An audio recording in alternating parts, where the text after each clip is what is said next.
Hi, my name is Lee Lockett of Lockett Law, and I wanted to thank you again for choosing our firm and representing you in your DUI case. If you have any general questions about how a DUI case is handled, you can always go to our website at knowbeforeyoublow.com. If you ever have any case-specific questions, please call us here in the office.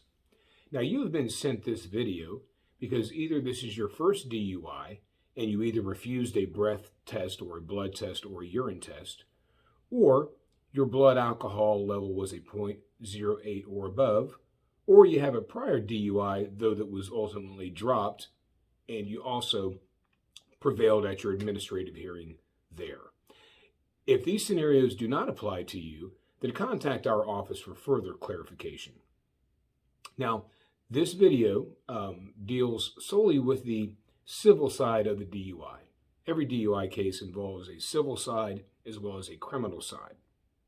This video is geared only towards the civil administrative suspension of your driver's license as it relates to the option that you must make between having a formal review hearing or waiving your right to a formal review hearing, as well as the consequences of both decisions. Now, also remember that the outcome of this separate civil proceeding has no effect at all on how your criminal case will turn out. Even if the civil administrative suspension is upheld, the criminal case is not affected by that. Now, also keep in mind that your copy of the DUI citation will serve as your 10-day permit to drive, because they have confiscated your driver's license, or otherwise they've suspended it if you didn't have it on you at the time of your arrest. You will need the DUI citation because if you read the fine print at the bottom, it will outline the parameters, and it will also explain to you that that is actually your driver's license for the 10 days following the date of your arrest. By that 11th day, we will have assisted you in your ability to continue driving. You will have received at least a restricted license to drive on a hardship basis for the majority of the suspension period. So make sure that you have a copy of your DUI citation. Now, you're also going to receive a form outlining all of these issues as it relates to the decision that you have to make between having a formal review hearing or waiving your right. So please use this video as a supplement to that form, but not as a substitute, because you are going to want to be able to refer back to that as well, because the form also outlines in great detail these same issues. Now, many of you have been asking yourselves, well, how long is my suspension period for? Well, in refusal cases, those that have refused a breath test, a blood test, or a urine test, the suspension period is for 12 months. Now, if it's a breath case or a blood case where the results were a 0.08 or above, then the suspension period is for 6 months. But again, most of you will be able to drive, at least on a hardship basis, for the majority of the suspension period. Now, technically, there's three options. There's whether or not you want to have the formal review hearing, whether or not you want an informal review hearing, or you'd like to waive your rights to a formal review hearing. Now, we would never advise anybody to have an informal review hearing, so I'm not going to spend any time explaining to you what that is. It's just a bad idea, and you don't need to do it. Hardly anybody ever elects that anyway. I can't think of any reason why somebody would.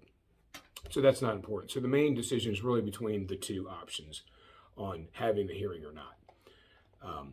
The formal review hearing is an opportunity to not only challenge the administrative suspension of your driver's license to try to get you a fully reinstated license, but it's also a great fact-finding mission. It's a great discovery tool where we can subpoena the witnesses, the police officers that were associated with your arrest, to try to gain valuable insight and sometimes obtain useful information that might assist us in the criminal case when we're negotiating with the prosecutor trying to get you out of a DUI conviction. Now, option one on your waiver form, you'll notice, is what we call the waiver route. The waiver route. Now, you can waive your right to a formal review hearing, okay? But CDL holders, you're going to want to understand that you will never waive your right to a formal review hearing, and that's because you will, if you waive, not be able to use your CDL license for the suspension period. And we're going to talk more about that in just a moment. But assuming you don't have a CDL license, you do have the right to waive your right to a form, or you have the right to waive your right to a formal review hearing. There's a couple things that you must first do. You need to enroll in the DUI school if you're going to make that election. And you do so, for the majority of you, will do that at the Northeast Florida Safety Council. We'll put a number on the screen here for you to contact them. You'll also need to fill out an application with DMV. After you have enrolled, there will be a $25 fee to do that. The needed documents that you're going to have, though, first, before you can enroll in the DUI school, you're going to need some documents. You're going to need the full police report, the arrest report, the breath test affidavit, if there is one in a breath case, or in cases of refusals, you're going to need the refusal affidavit as well. You'll want to bring your DUI citation with you just in case, along with a photo ID and proof of residency. Now, the typical fees for DUI school are right around $275. You must follow through with completing the DUI school if you elect to waive your right to the formal review hearing, because if you don't, then your license will be revoked. So you need to make sure that you continue to comply with the dictates of the DUI school program. Now, CDL holders, and then, by the way, though, you will, in waiving, you will then obtain a hardship license to drive for the entirety of your suspension period. So again, if it's a refusal case, that suspension period will be for 12 months. If it's a breath or blood case, that will be for a 6-month period. So you will be able to drive for the entirety of that suspension period on a restricted basis, though. A couple of other things that you want to be aware of when you waive your right to a formal review hearing. You're accepting that DUI-related suspension, so that DUI-related suspension will be a permanent entry on your driving record. That doesn't indicate that you've been convicted of the DUI, but it is something you want to be aware of nonetheless. What are the advantages? What are some other advantages of waiving? Well, you won't ever have to worry about what we call hard time. Hard time is what happens when somebody who elects to have the formal review hearing loses the formal review hearing. And by the way, oftentimes DMV does uphold the suspension after these formal review hearings, most of the time anyway. But in any event, we'll get to more on that in just a moment. But if you have the hearing, and if DMV does uphold the suspension, then if you refuse the breath or blood test or urine test, then your suspension, your hard time, will be for 90 days. Hard time means, that just simply means you can't drive for those entire 90 days for any reason. Now, at the conclusion of those 90 days, you'll be able to drive again on another permit, and we can walk you through that application process at that point for the remaining 8 or 9 months that might be left on that 12-month suspension for those who have refused. Okay. Now, if you are a person who blew a 0.08 or above, or your blood test was at 0.08 or above, then if you have the hearing, and if you lose the hearing, then your hard time is less. It's 30 days instead of the 90 days. And then again, you'll be able to get another restricted license for the remaining months once you serve out that hard time. Now, you need to make your decision, remember, within 10 days of the date of your arrest. That's because DMV requires, especially for those that are requesting the formal review hearing, that request has to be in within those 10 days. So make sure that you're getting with us on this decision in a timely manner. Let's talk for a moment about the formal review hearing. That is the other option. That's actually the option that we recommend that you have. Now, some people are in very different situations. Some people might find themselves working numerous jobs. Perhaps you're a single parent.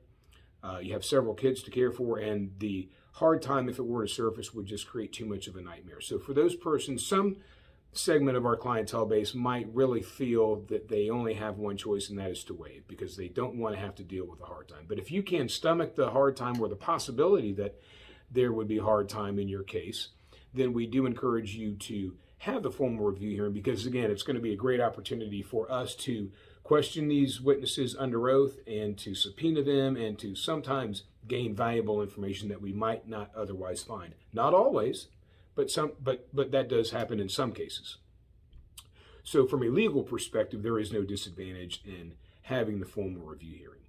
It's just those hard time days that might surface if they uphold the suspension. Now, of course, if you win the formal review hearing, and we do win some, then you would get a fully reinstated license back and you'll be in great shape. So be aware of that. You will, if you do lose the hearing, though, that entry on your driving record regarding the DUI-related suspension will be on your driving record as well. Now, for CDL holders, you will not be able to use your CDL again until the suspension period is over. In most cases, that would be 12 months. Okay, now, if you're a CDL holder and you elected to have a formal review hearing, which is what you should do, and if the DMV invalidates the suspension, in other words, if you win the DMV hearing, then great for you. You'll be able to then drive on your CDL again, but you have to wait until after the DMV hearing is over and after the order is issued stating that you won the DMV hearing, then you can get your CDL back at that point. But that might be a month or two down the road from the date of your arrest, because CDL holders are not permitted to drive a commercial vehicle for CDL purposes while the DMV proceedings are pending. They can only drive again on their CDL once the formal review hearing is over and they won the hearing. Okay, so although it's unlikely that you will need to appear at the DMV hearing if you request a formal review hearing, some rare cases will necessitate that the clients participate, and we will contact you to let you know if that is the case.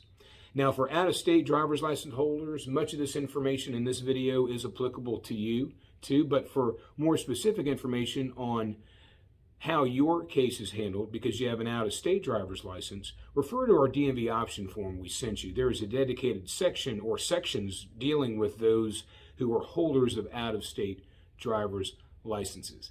So again, I want to thank you for trusting our firm. I hope this video was informative.